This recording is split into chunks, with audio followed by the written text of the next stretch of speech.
Hello everyone. आज हम बात करेंगे एसएससी की तरफ से जो मिसमैनेजमेंट हो रहा है और लाखों स्टूडेंट्स के साथ जो गलत किया जा रहा है, उनके फ्यूचर के साथ खेला जा रहा है। आप देख रहे हैं कि किस तरीके से 1 अगस्त से प्रोटेस्ट स्टार्ट हुआ और उसके बाद कई रिफॉर्म्स की बात भी की गई, कई टीचर्स ने मिनिस्टर्स से जाके भी बात की, बट चेयरमैन साहब से भी बात की, बट आप देख सकते हैं कि अभी भी कोई सुधार नहीं आया है एसएससी के एग्ज़ाम में। अच्छे से एग्ज़ाम कंडक्ट नहीं करवाया जा रहा है। बहुत ही ज़्यादा मिसमैनेजमेंट और टेक्निकल इश्यूज़ जो हैं बच्चे देख रहे हैं। कई जगह पे बच्चों के सेंटर चेंज कर दिए गए हैं। आपने लास्ट टाइम भी देखा होगा, बच्चों के स्टेनोग्राफ़र के एग्ज़ाम में आपने देखा, आपने फेज़ 12 के एग्ज़ाम में देखा। स्टेनोग्राफ़र के एग्ज़ाम में सबसे बड़ी बात ये थी कि अ, जो मैथ्स है, जो सब्जेक्ट उसमें नहीं आता, ऐड नहीं है उसमें, उसके भी क्वेश्चंस पूछे गए। और आपको पता है कि बच्चे उसके लिए प्रिपेयर होके नहीं गए थे, फिर भी फर्स्ट शिफ्ट के बच्चों के साथ ये बहुत गलत हुआ, क्योंकि उन्हें ये सारी चीज़ें देखी गई, उनके काफ़ी सारे क्वेश्चंस छूट गए थे।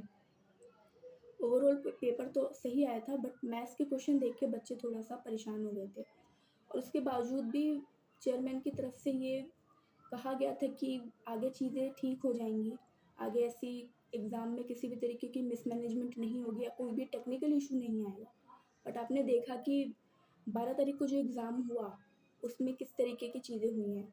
मैं ये नहीं कह रही हूँ कि सारी चीज़ें बेकार हुई हैं, कई जगह पे पेपर अच्छे तरीके से लिए गए हैं, बट कई जगह पे सेंटर कैंसल्स हो गए, वहाँ पे बच्चों के एग्ज़ाम कैंसल हो गए कई सेंटर पे और काफ़ी बच्चे बहुत ही ज़्यादा परेशान हो गए, डीमोटिवेट हो गए इसमें। और जो बच्चे 2026 के लिए प्रिपेयर कर रहे हैं, वो बहुत ही ज़्यादा डीमोटिवेटेड हो गए हैं, इन सारी चीज़ों को लेके, इस मिसमैनेजमेंट को लेके, टेक्निकल इश्यूज़ को लेके।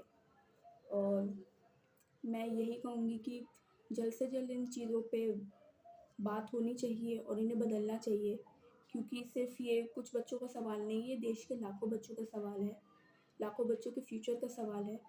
और उम्मीद नहीं थी कि एसएससी इस तरीके की चीज़ें करेगा। मतलब इतने प्रोटेस्ट के बाद भी, इतनी सारी चीज़ों के बाद भी, इतने सारे टीचर्स ने बात भी की, उसके बावजूद भी कोई भी अच्छी तरीके से एग्ज़ाम नहीं लिया गया है। वादे करने के बावजूद भी, प्रॉमिसेस करने के बावजूद भी एग्ज़ाम नहीं लिया गया सही तरीके से। और कोई इस बात पे आशंका नहीं है कि क्या पता आगे भी एग्ज़ाम इसी तरीके से चलता रहे। अगर इसी तरीके से एग्ज़ाम होता रहेगा तो किसी को नहीं लगता कि बच्चों का सिलेक्शन हो पाएगा। और इसमें सबसे ज़्यादा पिसेंगे वही बच्चे जो सिर्फ़ एक एग्ज़ाम को लेकर एक वे में चल रहे हैं।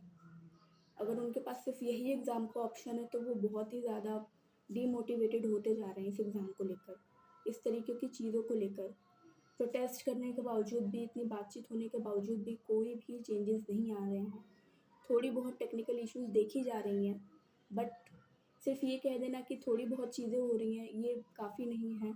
उन थोड़े बहुत बच्चों के साथ भी गलत हुआ है और उन बच्चों के साथ भी गलत हुआ है और जो आगे जो एग्ज़ाम जो बच्चे देंगे, वो भी इस डर में जी रहे हैं कि क्या पता ये टेक्निकल इश्यूज़ हमारे साथ हो जाएँ, क्या पता हमारा सेंटर चेंज हो जाए, क्या पता हमारे सेंटर पे एग्ज़ाम ही कैंसल हो जाए। तो बहुत सारे इश्यूज़ हैं जो सॉल्व नहीं हुए हैं अभी तक और इस पे बात करना बहुत ज़रूरी है, इस पे स्ट्रिक्ट एक्शन लेना भी बहुत ज़्यादा ज़रूरी है। क्योंकि जो बच्चे नेक्स्ट ईयर के लिए प्रिपरेशन कर रहे हैं या उससे नेक्स्ट ईयर के लिए प्रिपरेशन कर रहे हैं, उनके लिए फिर ये बहुत ही ज़्यादा मुश्किल हो जाएगा। क्योंकि अगर ये चीज़ें अभी नहीं बदली गई, तो ये फिर कभी नहीं बदली जा सकेगी। अगर अभी लोग नहीं बोलेंगे, तो कब बोलेंगे? अगर स्टूडेंट्स को अपने फ्यूचर के लिए बोलना है, तो बोलना स्टार्ट अभी से करना पड़ेगा। अगर जो बच्चे 2026 के लिए प्रिपरेशन कर रहे हैं, उन्हें अभी से बोलना पड़ेगा, बात करनी पड़ेगी, एक्शन लेने पड़ेंगे और अगर वो अपनी बात नहीं रखेंगे तो उनके फ्यूचर का फिर कुछ नहीं पता कि क्या हो जाएगा आगे। एसएससी किस तरीके से एग्ज़ाम कंडक्ट करवाएगा, किनका सिलेक्शन होगा, किसका नहीं होगा। तो मैं बस इतना ही कहूँगी कि ये जो प्रॉब्लम्स हैं, ये जो इश्यू हैं, ये जल्द से जल्द सॉल्व हो और बच्चों के फ्यूचर के साथ ना खेला जाए। Thank you.